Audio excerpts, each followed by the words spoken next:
Hello my dear students, my name is Akash Malik और आज के इस वीडियो में हम बात करने वाले हैं circular motion in one shot की। एक वीडियो में सर्कुलर मोशन के जितने भी कॉन्सेप्ट्स हैं मैं वो सारे आपके क्लियर करने वाला हूँ। Without any further ado let's start with the lecture.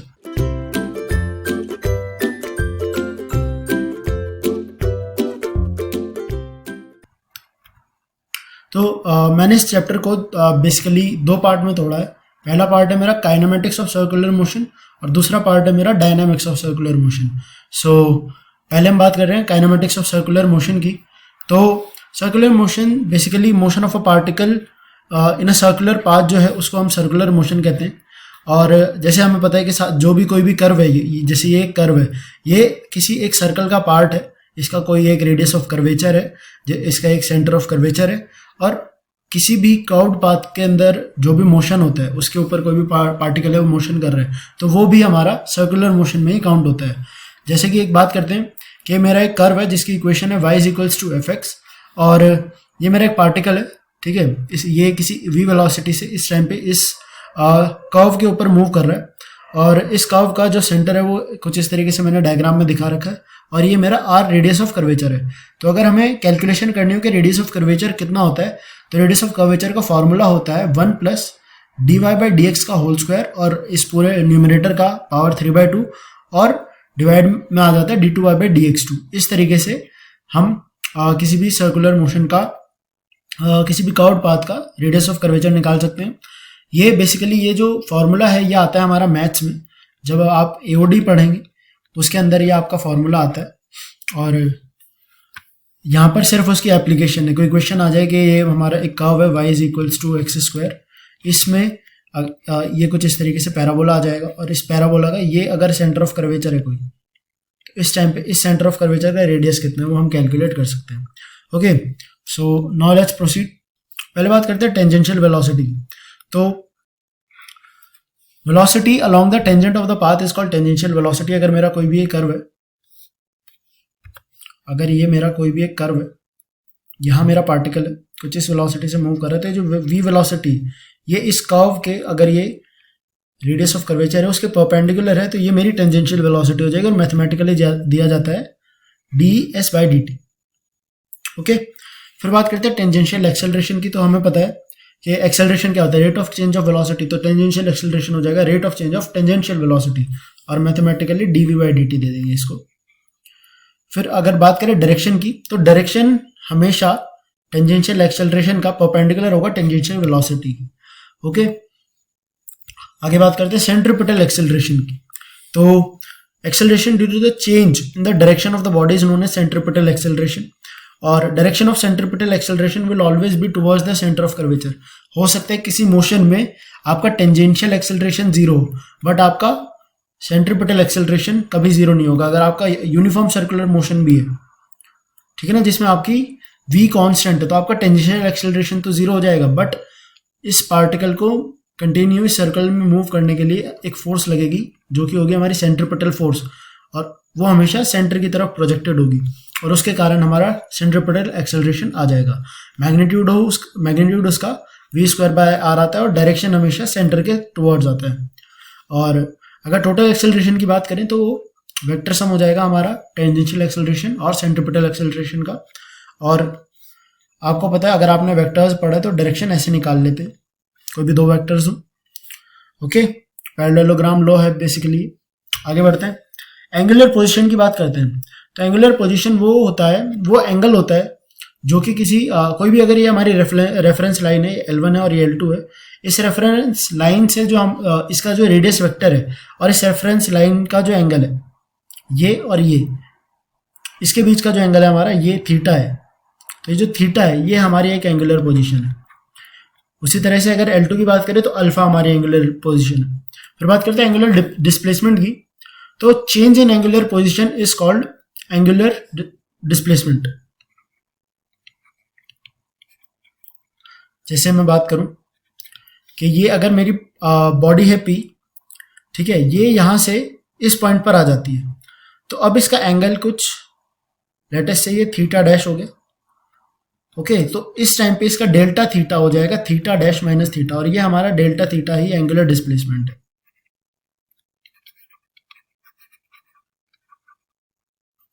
ठीक है, आगे बढ़ते हैं एंगुलर वेलोसिटी की तरफ। तो rate of change of angular displacement ही हमारा एंगुलर वेलोसिटी होता है, एक वेक्टर क्वांटिटी और डायरेक्शन जो है राइट हैंड थंब रूल से दिया जाता है। अगर मैं आपसे बात करूं कि ये एक मेरा पार्टिकल है, कुछ इस तरीके से इस सर्कल में मूव कर रहा है, तो किसी भी टाइम पर अगर मैं देखूं इस सेंटर के अबाउट मूव कर रहा है, तो अगर मुझे इसकी वेलोसिटी का डायरेक्शन निकालना, एंगुलर वेलोसिटी का डायरेक्शन तो इस टाइम पे ये है tangential velocity, but angular velocity का डायरेक्शन क्या आ जाएगा थंब रूल से यहां पर, ये हो जाएगा एंगुलर वेलोसिटी, ठीक है। और मैग्नीट्यूड होता है इसका D theta by D T. आगे बात करते हैं एंगुलर एक्सेलरेशन की। तो rate of change of angular velocity हमारा एंगुलर एक्सेलरेशन होता है, और ये इसके बेसिक फॉर्मूलेज आ जाते हैं। ये डी टू थीटा है basically, D two theta by D T two, ठीक है। आगे बात करते हैं relation between tangential velocity and angular velocity की।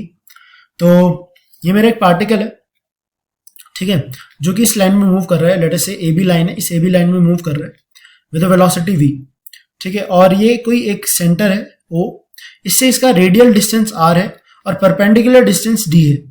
और ये जो ट्रायंगल है ओ ए और इसको मान लो d, तो ओ बी डी जो ट्रायंगल है इसमें बी डी की लेंथ x है, तो हम क्या लिख सकते हैं x बाई डी को tan थीटा लिख सकते हैं, ठीक है। तो x आ जाएगा डी tan थीटा।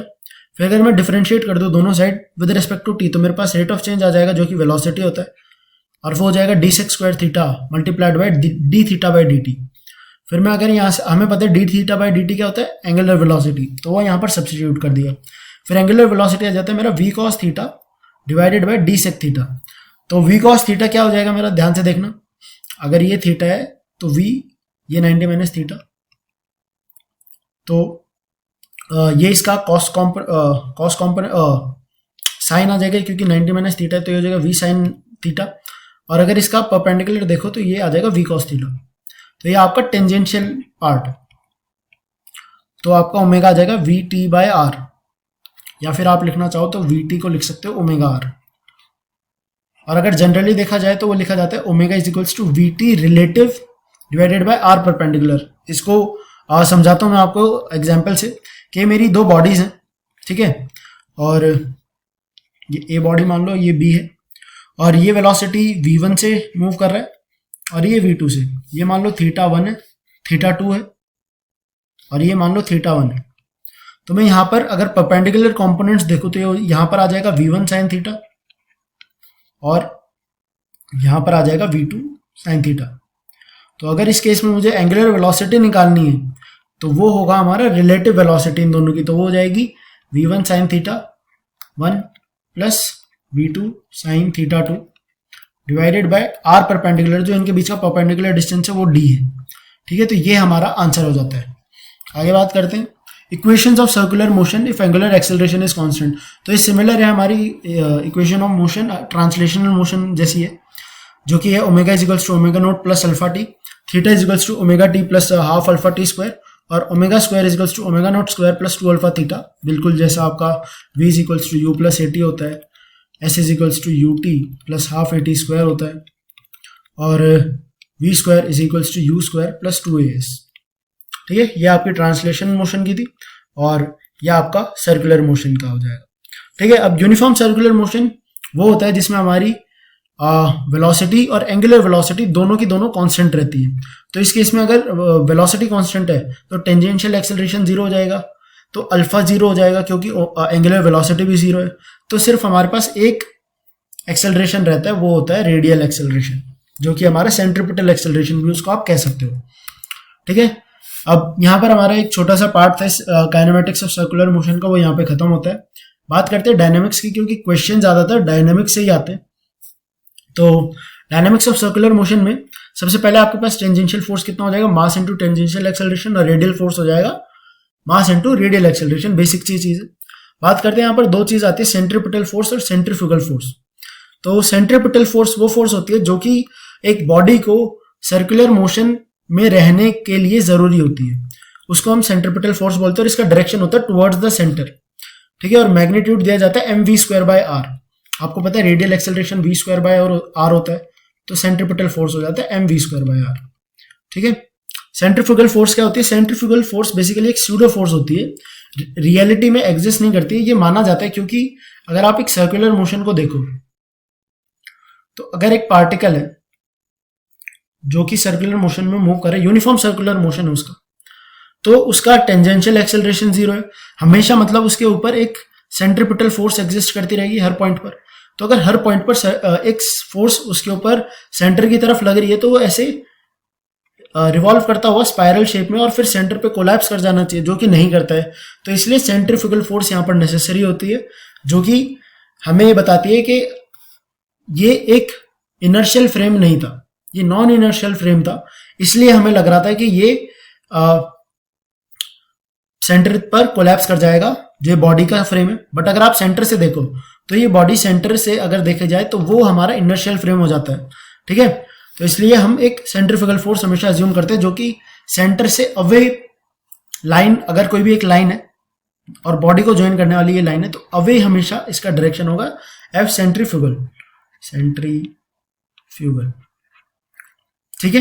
बेसिक सी चीज समझ में आ रही है आप लोगों को। आगे बढ़ते हैं कोनिकल पेंडुलम के लिए। तो बेसिकली हमारे कोनिकल पेंडुलम जो है ये हमें ये इस कुछ इस तरीके से सर्कुलर मोशन में रिवॉल्व कर रहा है। बेसिकली ये अगर आप देखा जाए ये टॉपिक आपका एसएचएम का है, तो मैं काम करता हूँ, मैं इस टॉपिक को एसएचएम में ही कवर करूंगा, क्योंकि वहां पर हम सिंपल पेंडुलम की भी बात करेंगे, टोरिजनल पेंडुलम की भी बात करेंगे और कोनिकल पेंडुलम, तीनों पेंडुलम वहीं पर कवर करेंगे। सो इस पॉइंट को आप लिख लो, ये हमारा एसएचएम में कवर किया जाएगा। तो इसको रहने देते हैं। तो कुछ क्वेश्चंस करते हैं बेसिक से। तो भाई पहला क्वेश्चन है कि एक रॉड है हमारी जिसका मास m है और लेंथ l है, और उसको एंगुलर वेलोसिटी से रोटेट कर रहा हूं मैं अबाउट इट्स वन टर्मिनल, ये हमारा टर्मिनल ए और टर्मिनल बी मान लो, तो ए टर्मिनल के अबाउट मैं इसको रोटेट कर रहा हूँ। तो मुझसे पूछा गया कि टेंशन कैलकुलेट करना है as a function of X. तो अब आप समझ सकते हो कि अगर हम वेरी कर रहे हैं इस ए बी लेंथ पर, तो हमेशा पार्टिकल का डिस्टेंस वेरी कर रहा है, तो उस पर जो सेंट्रीपिटल फोर्स है वो भी वेरी करेगी।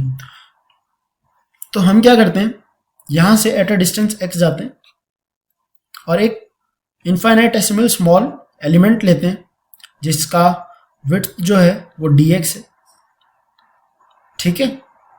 मास इसका dm मान लो, ठीक है। तो dm हम बिल्कुल सिंपली कैलकुलेट कर सकते हैं m/l इंटू dx, ठीक है। तो इसका FBD बनाते हैं, ठीक है ना। तो FBD ऑफ dm, तो देखो छोटा सा पॉइंट मास मान लेते हैं अगर FBD बनाना होता है हमको। तो सबसे पहले सिर्फ हॉरिजॉन्टल डायरेक्शन की बात कर रहा हूं मैं यहाँ पर, क्योंकि सेंट्रीपिटल फोर्स हमेशा इसके सेंटर की तरफ लगेगी और टेंशन आउटवर्ड डायरेक्शन में लगेगी। तो ये आपका सेंट्रीपिटल फोर्स हो गया और ये हो जाएगा आपका टेंशन। तो इस केस में जो आपका टेंशन है वो बैलेंस करेगा सेंट्रीपिटल फोर्स को, और जो कि हो जाएगा dm v square bye dm omega square r बोल दो, dm omega square into x, ठीक है। तो यहां से मैं dm को लिख सकता हूं m/l omega square x dx, ठीक है। अगर मुझे ये dt मान लो आप, स्मॉल फोर्स dt, तो अगर मुझे टोटल टेंशन निकालनी है तो मुझे इसका इंटीग्रल करना पड़ेगा, और इंटीग्रल करना पड़ेगा 0 से l, ठीक है। तो यहां से टेंशन आ जाएगी मेरे पास m omega square by l x square by 2 over the limits 0 to l। तो यहां से मेरे पास टेंशन आ जाती है m omega square l by 2। कई बार क्या करते हैं, अगर टेंशन पूछे तो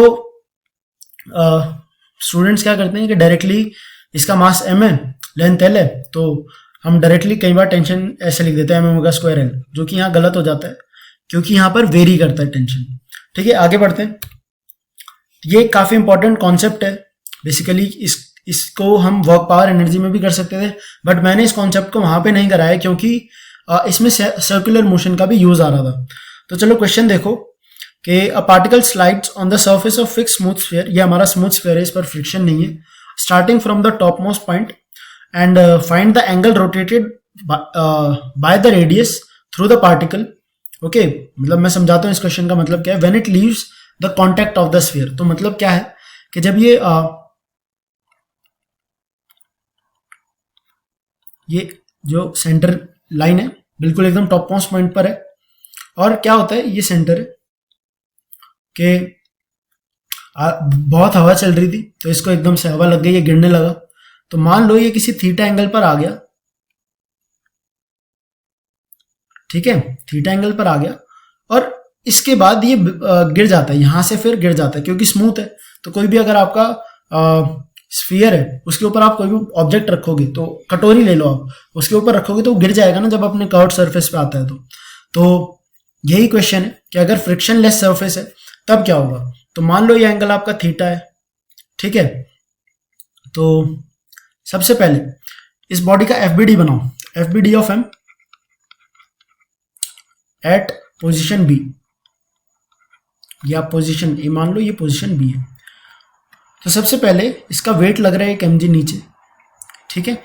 अब ये हमारी सेंट्रल लाइन है, तो इस डायरेक्शन में इस पर एक सेंट्रीपिटल फोर्स लग रहा है, ठीक है। और सरफेस के परपेंडिकुलर ये स्फीयर इस पर एक नॉर्मल रिएक्शन फोर्स लगा रहा है। और कोई फोर्स आपको दिखाई दे रही है यहाँ पर? मुझे तो नहीं दिखाई दे रही। तो हम क्या करते हैं, हम इस केस में यहाँ पर अगर हमें सरफेस से ब्रेक करना है तो नॉर्मल रिएक्शन जीरो हो जाएगी, क्योंकि नॉर्मल रिएक्शन लगती तब है जब दो सरफेस कांटेक्ट में होते हैं। तो हमें क्या करना है, हमें नॉर्मल रिएक्शन को जीरो के इक्वल पुट कर देना है। तो अब वो देखो कैसे करेंगे। सबसे पहले जो हमारी ये नॉर्मल रिएक्शन ऐसे आ गई, तो हॉरिजॉन्टल डायरेक्शन और परपेंडिकुलर डायरेक्शन की फोर्सेस बैलेंस करते हैं। तो अगर ये एंगल थीटा है तो ये 90 डिग्री हो जाएगा, ये 90 माइनस थीटा हो गया। बेसिकली एफ सी और एम जी के बीच में 90 माइनस थीटा, ठीक है। ये 90 माइनस थीटा है तो ये 90 डिग्री माइनस थीटा हो जाएगा, ठीक है। अब फोर्सेस देखो, ये हो जाएगा यहाँ पर एन एल और N basically N sine theta, ठीक है, और एन साइन थीटा, और ये किसके बराबर हो जाएगा, centripetal M G plus F sine theta के, ठीक है। कोई भी इसमें यहां पर कोई प्रॉब्लम नहीं आनी चाहिए। और अब क्या करना है हमें, एन हो जाएगा मेरा M G by sine theta plus F, इसको जीरो के इक्वल पुट कर देना। डायरेक्शन हो जाएगा हमारा M V square by R, और ये इक्वल हो जाएगा हमारा M G by sine theta की, ठीक है। बेसिक सी चीज, यहां तक कोई भी डाउट आपको नहीं होना चाहिए। फिर बात करते हैं कि ये जो आर है, ये आर होता है हमारा ये डिस्टेंस, तो ये होगा मेरा आर साइन थीटा। तो इसको मैं M V square by R को लिख सकता हूं एम जी, ठीक है। तो मेरे पास आ जाएगा V square is equals to R G, ठीक। आगे बढ़ते हैं कि मुझे वेलोसिटी निकालनी है। तो ये कैसे निकालेंगे कि यहाँ पर हम लगाएंगे एनर्जी कंजर्वेशन। तो initially potential energy at the maximum height कितनी थी हमारी, M G multiplied by are.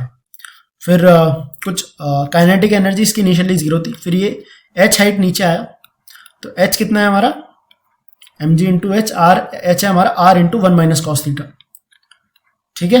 मतलब ये डिस्टेंस आपका आर कॉस थीटा है, तो R minus R cos theta.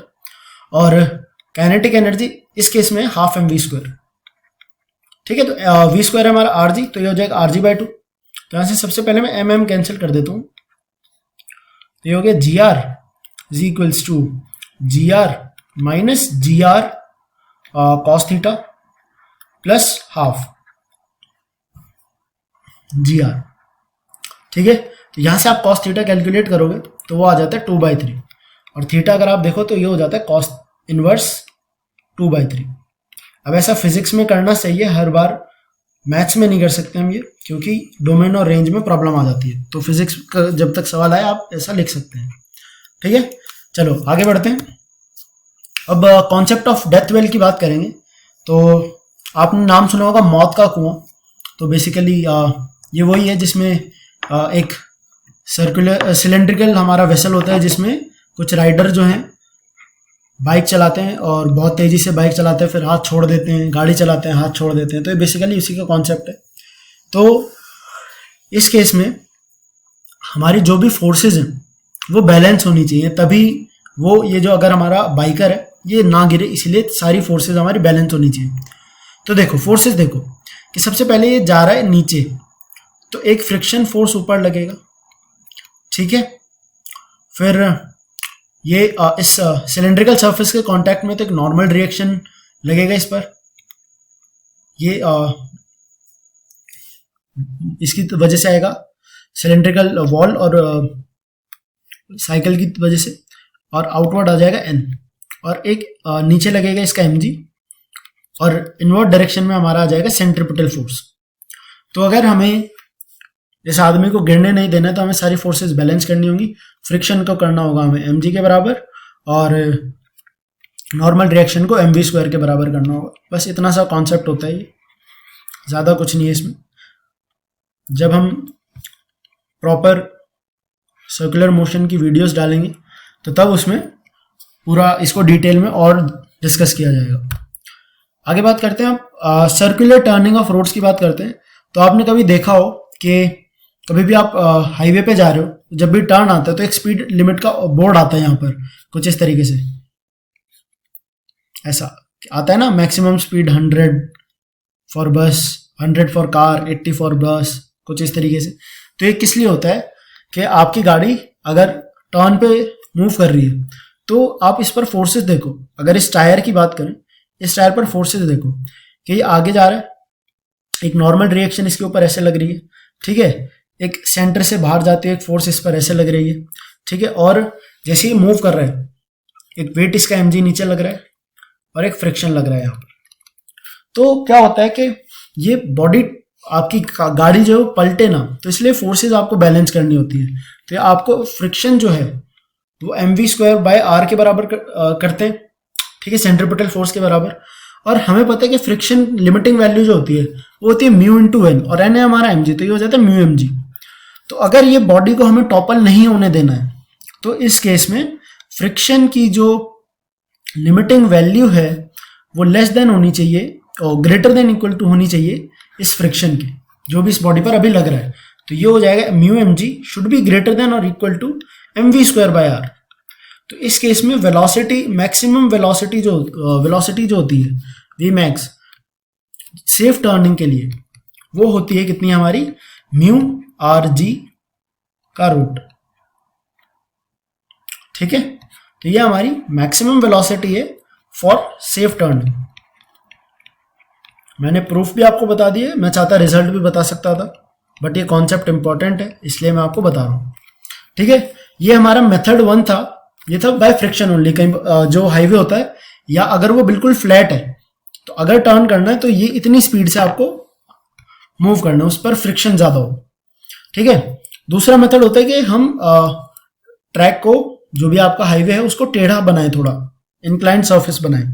अगर आपने देखा हो कोई रेसिंग, आपने वीडियोस देखी हो जिसमें रेसिंग कार्स चल रही होती हैं, तो जहां पर भी टर्न आता है तो उनका जो सरफेस होता है वो कुछ इस तरीके से होता है।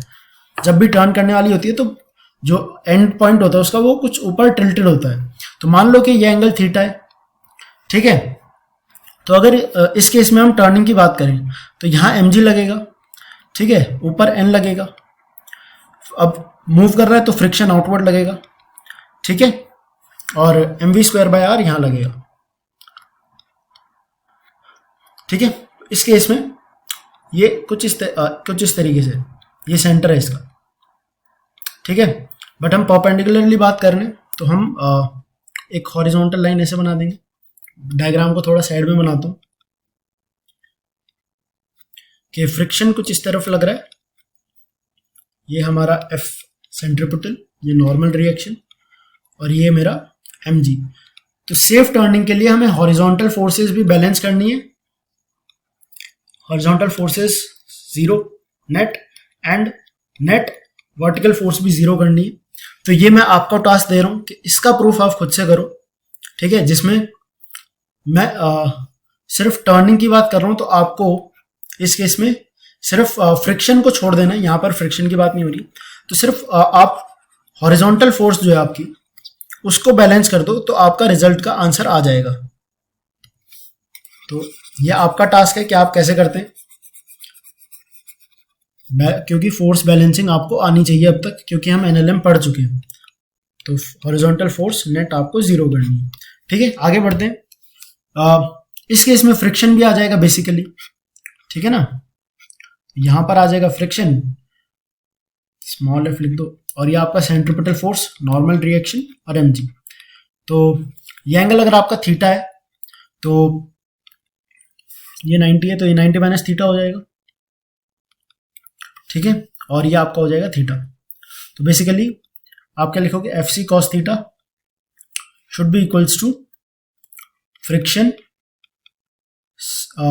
फ्रिक्शन का साइन थीटा, ठीक है। और वर्टिकल फोर्स बैलेंस करोगे तो वहां पर हो जाएगा n plus F sine theta, ये बेसिकली ओके। और ये आपको इक्वल करना है हमें M G plus F C sine theta, F C cos theta, ठीक है। तो ये बेसिकली दो कंडीशंस होती हैं आपकी, और इस तरीके से आप स्पीड निकाल सकते हैं, ठीक है।